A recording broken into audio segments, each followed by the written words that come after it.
ठीक, रिकॉर्डिंग हो रहा है? ठीक है। आज सीटेट में हम 1 नंबर का सामाजिक विज्ञान से आएगा, उसके बारे में बताएंगे। 1 नंबर का जरूर आता है हर एक पर क्वेश्चन में। आप देखिएगा कि खनिज और शक्ति संसाधन से 1 नंबर का क्वेश्चन पूछता है सामाजिक विज्ञान में।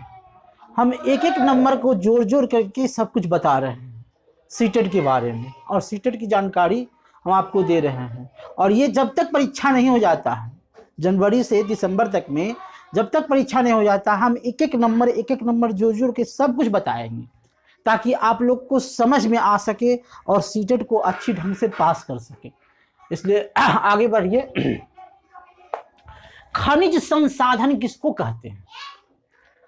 खनिज संसाधन हम उसको कहते हैं जैसे पेड़ पौधा, बड़े बड़े वृक्ष मिट्टी से दब गया और लाखों वर्ष तक दबा रहा, और उसमें एक प्राकृतिक gas, petroleum, kerosene, LPG gas, ये सब उत्पन्न हो गया, तो उसको कहते हैं प्राकृतिक संसाधन। ये संसाधन भारत में भी हैं और विदेशों में भी है। भारत में, पहले विदेशी की बात कर लेते हैं। विदेश में कहाँ कहाँ है? एशिया में है खनिज संसाधन। यूरोप में है खनिज संसाधन। यूरोप में किसका है? तो लोहे का ऑक्साइड है, लोहे का ऑक्साइड। उत्तरी अमेरिका, दक्षिणी अमेरिका में है। अमेरिका में खनिज संसाधन है, क्या क्या है? सीसा है, सोना है, चांदी है, तांबा है, अब्रक है। सोना है, चांदी है, तांबा है, सीसा है, ये सब चीज अमेरिका, उत्तरी अमेरिका और दक्षिणी अमेरिका में है। पूरे विश्व की बात कर रहे हैं तो अफ्रीका भी आ जाएगा। अफ्रीका में सोना है, सोना। ऑस्ट्रेलिया में हीरा है, ऑस्ट्रेलिया में हीरा पाया जाता है। ये सब आ गया। अब आइए भारत में खनिज पदार्थ कहाँ कहाँ पाया जाता है? सबसे पहले होता है झारखंड, जो हमसे बिहार से अलग हो गया था। झारखंड में कोयला पाया जाता है, लोहा पाया जाता है और अब्रक पाया जाता है। झारखंड में कोयला पाया जाता है, अब्रक पाया जाता है, लोहा पाया जाता है। उसके बाद होता है राजस्थान में तांबा पाया जाता है। महाराष्ट्र में मैग्नीशियम पाया जाता है, और साबर झील में नमक पाया जाता है। ये नमक पूरे विदेश में, पूरे हिंदुस्तान में सप्लाई किया जाता है। पूरे विश्व में भारत सप्लाई कर देता है। साबर झील, याद रखिएगा, नमक पाया जाता है। अब 2 ऊर्जा होता है, 2 ऊर्जा होता है। गिर गया था, सबको सही है ना?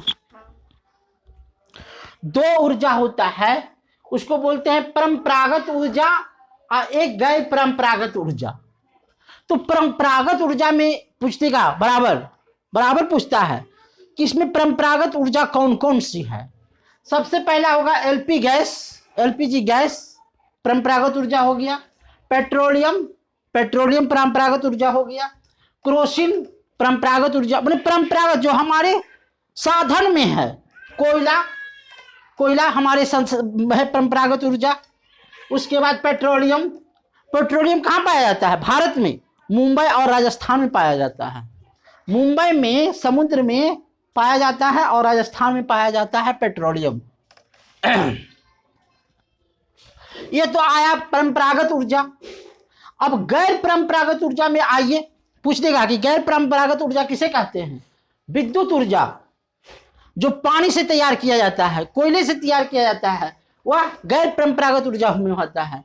सौर ऊर्जा परंपरागत में आता है। नाभिकीय संलयन हो रहा है ना, नाभिकीय संलयन जो से यूरेनियम तैयार किया जाता है, गैर परंपरागत ऊर्जा में आता है। तो ये परमाणु नाभिकीय संलयन ऊर्जा कहाँ पाया जाता है? तो महाराष्ट्र के तारापुर में, याद रखिएगा, महाराष्ट्र के तारापुर में गैर परंपरागत ऊर्जा अति नाभिकीय परमाणु ऊर्जा पाया जाता है। अब आइए कुछ ऐसे ऊर्जा है जो हमको नहीं, माने भारत में नहीं होता है लेकिन विदेश में होता है। भूतापीय ऊर्जा, भूतापीय ऊर्जा भारत में होता है, लद्दाख में होता है। ज्वार ऊर्जा, ज्वार हमारे यहाँ नहीं पाया जाता है, ये विदेश में पाया जाता है, लेकिन इससे ऊर्जा पैदा होता है, फ्रांस में होता है।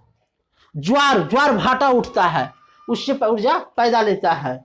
बायोगैस, बायोगैस भारत में पाया जाता है, गोबर के गैस से बनाया जाता है।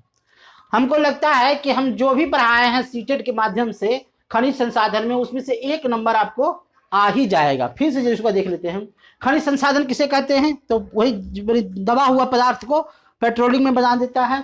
उसके बाद आप आइए, गैर परंपरागत ऊर्जा में प्राकृतिक गैस थी, एलपीजी गैस, पेट्रोलियम, केरोसिन, कोयला और पेट्रोलियम। और गैर परंपरागत ऊर्जा में विद्युत ऊर्जा, सौर ऊर्जा और नाभिकीय ऊर्जा। इसमें मूल बात था परंपरागत ऊर्जा और गैर परंपरागत ऊर्जा। इसको आप समझ लिए होंगे, तो हमको लगता है कि नहीं सीटेट में आपको 1 नंबर आ ही जाएगा। और हम हर दिन एक चैनल बनाते हैं, अगला चैनल अगर आपको प्राप्त करना है तो सब्सक्राइब कीजिए, लाइक कीजिए। धन्यवाद।